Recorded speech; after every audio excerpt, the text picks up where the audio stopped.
오늘 함께 나눌 말씀은 열왕기하 5장 1절부터 14절에 있는 말씀입니다. 열왕기하 5장 1절부터 14절에 있는 말씀 우리 함께 나누도록 하겠습니다. 제가 말씀을 읽어드리도록 하겠습니다. 아람 왕의 군대 장관 나아만은 그의 주인 앞에서 크고 존귀한 자니 이는 여호와께서 전에 그에게 아람을 구원하게 하셨습니다. 그는 큰 용사이나 나병 환자더라. 전에 아람 사람이 떼를 지어 나가서 이스라엘 땅에서 어린 소녀 하나를 사로잡음에 그가 나아만의 아내에게 수종들더니 그의 여주인에게 이르되 우리 주인이 사마리아에 계신 선지자 앞에 계셨으면 좋겠나이다. 그가 그 나병을 고치리이다 하는지라. 나아만이 들어가서 그의 주인께 아뢰어 이르되 이스라엘 땅에서 온 소녀의 말이 이러이러하더이다 하니 아람 왕이 이르되 갈지어다. 이제 내가 이스라엘 왕에게 글을 보내리라 하더라. 나아만이 곧 떠날새 은 10달란트와 금 6,000개와 의복 10벌을 가지고 가서 이스라엘 왕에게 그 글을 전하니 일렀으되 내가 내 신하 나아만을 당신에게 보내오니 이 글이 당신에게 이르거든 당신은 그의 나병을 고쳐 주소서 하였더라. 이스라엘 왕이 그 글을 읽고 자기 옷을 찢으며 이르되 내가 사람을 죽이고 살리는 하나님이냐? 그가 어찌하여 사람을 내게로 보내 그의 나병을 고치라 하느냐? 너희는 깊이 생각하고 저 왕이 틈을 타서 나와 더불어 시비하려 함인 줄 알라 하니라. 하나님의 사람 엘리사가 이스라엘 왕이 자기의 옷을 찢었다 함을 듣고 왕에게 보내 이르되 왕이 어찌하여 옷을 찢었나이까? 그 사람을 내게로 오게 하소서. 그가 이스라엘 중에 선지자가 있는 줄 알리이다 하니라. 나아만이 이의 말들과 병거들을 거느리고 이르러 엘리사의 집 문에 서니 엘리사가 사자를 그에게 보내 이르되 너는 가서 요단강에 몸을 7번 씻으라. 내 살이 회복되어 깨끗하리라 하는지라. 나아만이 노하여 물러가며 이르되 내 생각에는 그가 내게로 나와 서서 그의 하나님 여호와의 이름을 부르고 그의 손을 그 부위 위에 흔들어 나병을 고칠까 하였도다. 다메섹강 아바나와 바르발은 이스라엘 모든 강물보다 낫지 아니하냐. 내가 거기서 몸을 씻으면 깨끗하게 되지 아니하랴 하고 몸을 돌려 분노하여 떠나니 그의 종들이 나와서 말하여 이르되 내 아버지여 선지자가 당신에게 큰 일을 행하라 하였더라면 행하지 아니하였으리이까. 하물며 당신에게 이르기를 씻어 깨끗하게 하라 함이리이까 하니 나아만이 이에 내려가서 하나님의 사람의 말대로 요단강에 7번 몸을 잠그니 그의 살이 어린아이의 살같이 회복되어 깨끗하게 되었더라. 아멘. 오늘 본문의 말씀은 우리가 잘 알고 있는 아람 왕의 군대 장관이었던 나아만 장군의 이야기입니다. 나아만 장군은 오늘 본문 말씀에 이렇게 소개가 되어 있어요.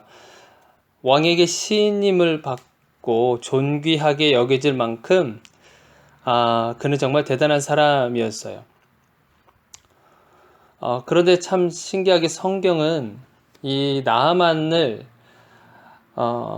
큰 용사나 어떤 그 왕 앞에서 신임을 받고 있는 그 장군 나아만을 묘사하는 것이 아니라 나병 환자 나아만이라고 소개를 하고 있어요. 분명 나아만이라고 하는 사람은 사람들에게도 존경을 받고 그리고 힘도 있고 권력도 있고 나름대로 인정받고 있었던 그런 사람이지만 성경은 거기에 집중하지 않고 나병 환자라는 것에 집중을 하고 있습니다. 그래서 우리가 흔히 나아만 장군이라고 하면 용감한 나아만 장군이라기보다는 어떤 연약하고 나병 환자였었던 그 나아만을 제일 먼저 떠올리게 됩니다. 이 모습은 사실 오늘날 우리가 살아가는 현대인들에게 참 조명을 해준다고 생각을 하고 있는데 아무리 힘이 있고 아무리 권력이 있고 그리고 돈이 있다 할지라도 우리가 주님 없이는 그 주님으로밖에 채워지지 않는 그 부분들이 있잖아요. 돈이 많아도 어느 한 구석은 외롭고 또 건강하다 할지라도 어느 한 구석은 텅 비어 있는 것만 같은, 항상 기뻐하고 또 즐거워하는 삶을 산다 할지라도 어느 한 순간에는 어느 한 공간은 절대 채워지지 않는 그 무언가가 사람들에게 누구나 다 있습니다. 그 채워지지 않는 공간은 오직 예수 그리스도만이 우리를 채울 수가 있는 부분인데, 사람들은 그거를 알지 못하고 다른 부분에서 많이 찾으려고 하죠. 더 많이 돈을 벌려고 한다든지, 더 많이 사람들을 사귀려고 한다든지, 더 많은 관계들을 맺으려고 한다든지, 더 많은 무언가 즐거운 것을 찾으려고 한다든지, 무언가 더 인정받고 싶어하는 마음이 더 많아서 그 인정받으려고 더 많은 일들을 행한다든지. 그러나 우리가 삶을 살면서 그런 삶은 참 피곤한 삶이에요. 오직 예수 그리스도만으로 채워질 수 있는 부분인데도 불구하고 우리는 사람의 힘으로 그 무언가를 채우려고 노력을 한다는 겁니다. 그게 오늘날 살아가고 있는 우리들의 모습들이기도 하고요. 그래서 성경은 용사나만이 아니라 모든 것을 가지고 있고 정말 모든 것을 충분히 가지고 있을 만큼 정말 충분한 그런 나아만이 아니라 나아만이 가지고 있는 그 질병에 집중하고 있다라는 사실을 우리는 깨달아야 됩니다. 그것이 우리들의 모습이거든요. 사실은 창조하실 때 하나님은 모든 것을 이미 주셨어요. 이미 하나님은 사람들을 만드시고 또 세상 모든 만물들을 먼저 만드셨죠. 그러고 나서 사람을 만드시고, 그리고 사람으로 하여금 이 모든 것을 다스리고 정복하고 땅에 충만하라라고 명령을 주셨어요. 이 에덴 동산에 있는 모든 과실을 다 먹을 수 있도록 허락을 다 하셨어요. 그렇지만 그 가운데 선악과는 먹지 말라고 했어요. 그래서 우리 사람들은 선악과가 아닌 이미 하나님께서 부어주신 그 복을 가지고 누리며 살아가면 되는데, 이때 누가 나타나냐면 우리가 잘 알듯이 뱀이 나타나잖아요. 그러면서 우리들의 사람의 시선을 어디로 돌리냐면 자꾸 선악과로 돌린다는 거예요.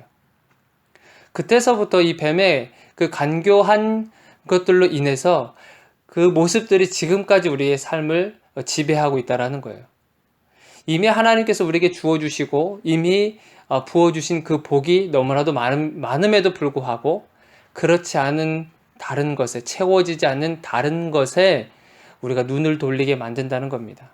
이것이 바로 우리 사람들의 모습인 거예요. 그래서 성경은 그것을 지적하고 있는 겁니다. 나만이 충분히 충족하고 그리고 만족해하고 살아갈 수 있음에도 불구하고 나병이라고 하는 것에 집중하는 삶, 채워지지 않는 그런 것에 집중하는 삶, 오직 예수 그리스도만으로 우리는 완전해질 수 있고 채워질 수 있다는 사실을 오늘 나아만 장군을 통해서 알게 되는 겁니다. 그래서 그 구멍 나 있는 것, 채워지지 않는 세상으로부터, 가족으로부터, 사랑하는 사람으로부터 채워지지 않는 그 무언가는 반드시 예수 그리스도만으로 채워진다라는 사실을 우리는 깊이 깨달아야 됩니다. 그래서 나병 환자의 이야기는 이렇게 흘러가잖아요. 나병 환자 나아만 장군의 집에 이스라엘에서 포로로 잡아온 어린 소녀가 있었잖아요. 그 소녀가 뭐라 그래요? 우리 이스라엘 땅에는 선지자가 있는데 그 선지자를 만나시기만 한다면 이 병이 나을 것 같습니다. 그런데 참 신기한 건 나아만이라고 하는 사람은 장군이잖아요. 그리고 심지어는 그 아람 왕조차도 이 어린 소녀의 말에, 그리고 종인데도 불구하고 그 어린 종의 말을 듣습니다. 그래서 편지를 써서 이스라엘 왕에게 갖다 주게 되죠. 그래서 결국에는 나아만 장군이 엘리사를 만나게 되잖아요. 그러나 사실은 만나는 것이 아니라 문전박대를 당해요. 저 요단강에 가서 몸을 7번 씻어라. 그냥 그 말만 툭 던지게 되는 거죠. 그랬더니 나아만 장군이 어떻게 해요? 분노가 일어납니다. 어떻게 나한테 이런 대접을 할 수가 있는가? 내 생각에는 엘리사가 나와서 그리고 내 환부에 내 병이 있는 그곳에 손을 얹어서 하나님의 이름을 부르고 내 병을 치료해 달라고 기도해 줘야 되는 것이 아닌가. 그렇게 생각하면서 분노가 일어나죠. 그래서 돌아가려고 합니다. 그렇지만 함께 왔었던 종들이 만류하고 그리고 권유를 다시 하죠. 참 신기하게도 나하만 장군은 이 종의 말들을 참 잘 듣는 것 같아요. 그러고 보면 이게 진짜 나하만 장군의 어떤 태어날 때부터 가지고 있었던 성품이었는가.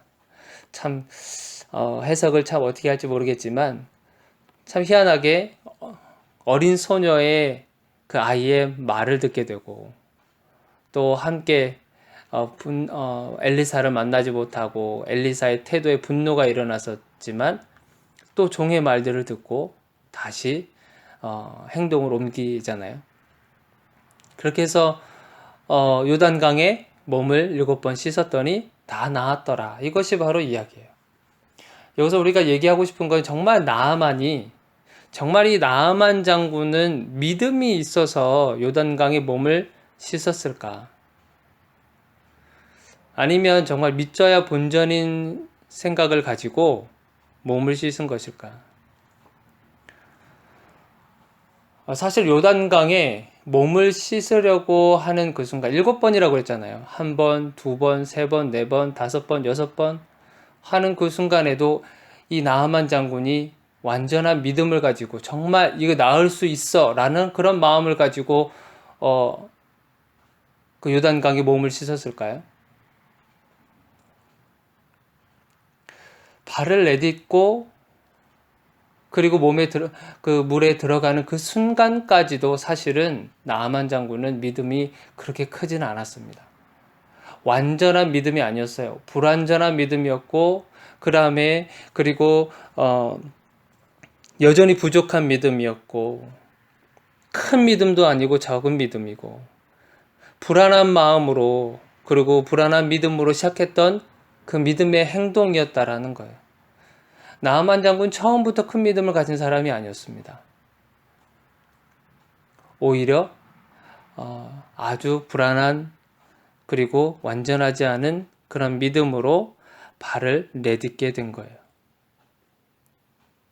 이와 비슷한 사건이 있었죠. 베드로가 밤새도록 물고기를 잡았지만 물고기를 잡지 못했었던 사건. 그게 누가복음 5장 5절에 그런 말씀이 있더라고요. 밤이 새도록 수고하였으되 잡은 것이 없지만은 말씀에 의지하여 내가 그물을 내리리이다 하고 그물을 내리니까 정말 수많은 물고기가 그물이 찢어질 만큼의 물고기가 잡혔다는 거예요. 자, 여기서도 마찬가지. 베드로가 정말 큰 믿음을 가지고 있어서 정말 퍼펙트한 믿음을 가지고 있어서 정말 예수님이 말씀하셨으니까 진짜 그물을 내리면 물고기를 잡을 수 있어 라는 그런 마음을 가지고 그물을 던진 것일까? 우리가 누가복음 5장 5절에 이런 말씀이 있잖아요. 말씀에 의지하여 내가 그물을 내리린다. 말씀에 의지하여라는 말씀이 있어요. 그래서 우리나라 한국어 이 성경에는 말씀에 의지하다라는 그렇게 해석을 하고 있지만 사실은 헬라어 본문에 보면은 의지하다라는 말씀이 없어요. 그냥 말씀하시니까 예수님이 말씀하신 거니까 그냥 행동에 옮긴 거다라는 뜻인 거예요. 어떻게 보면 말씀에 의지하다, 이 의지하다라는 그 단어가 있고 없고의 차이가 굉장히 크잖아요. 말씀에 의지하여 라고 하면 왠지 모르게 믿음이 있어 보이는, 그러나 의지하여 라는 것이 빠지게 된다면 그거는 많은 그런 추측을 하게 되죠. 그러나 분명한 것은 헬라어 원문에는 분명히 의지하다라는 단어가 없어요. 그냥 말씀하시니까 내가 그물을 내리겠습니다. 그러니까 베드로 역시도 예수님의 말씀에 완벽하게 100% 순종하여서 그 그물을 내린 것이 아니에요. 불완전한 믿음이었어요. 불완전한 믿음, 그리고 완전하지 않았었던 그 믿음으로 그물을 던진 거예요. 그랬더니 그 그물이 찢어질 만큼 물고기를 잡게 된 거죠. 그러니까 나만이 요단강에 몸을 씻은 것도, 베드로가 그물을 던진 것도 그들의 믿음이 커서가 아니라 연약한 믿음이라 할지라도, 작은 믿음이라 할지라도 그 믿음의 반응을 보인 거죠. 자신의 생각을 버린 거예요. 이 나아만 장군도 분명히 그랬어요. 내 생각에는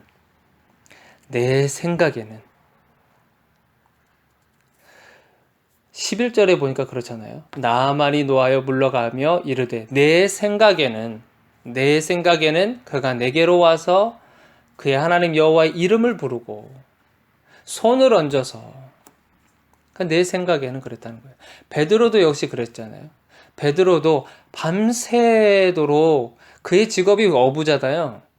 그러면 물고기 잡는 방법을 누구보다도 잘 알아요. 정말 어떻게 보면은 전문가 수준이죠. 어디로 가면 물고기가 있고 어떻게 하면 물고기가 잡히는지 너무나 잘 알고 있는 전문가 수준의 어부였어요. 그걸 몰랐을까요? 밤새도록 고기가 안 잡혔고 무슨 방법을 써서라도 어떻게 하면 되는지까지도 알고 있는 그가 밤새도록 해도 물고기가 안 잡혔어요. 그럼에도 불구하고 그것은 내 생각이고, 그러나 예수님이 그렇게 말씀하셨으니까, 예수님이 더 깊은 데로 가서 그물을 내리라고 하니까, 그래, 그러면 내 생각을 한번 내려보자. 그리고 예수님의 말씀에 따라보자. 그래서 그렇게 해서 적은 믿음으로, 연약한 믿음으로 순종을 하게 했더니 이런 역사가 일어난 거예요. 우리가 삶을 살면서, 그리고 우리가 말씀을 가지고 삶을 살면서 우리가 이런 부딪히는 경우들이 있을 거예요.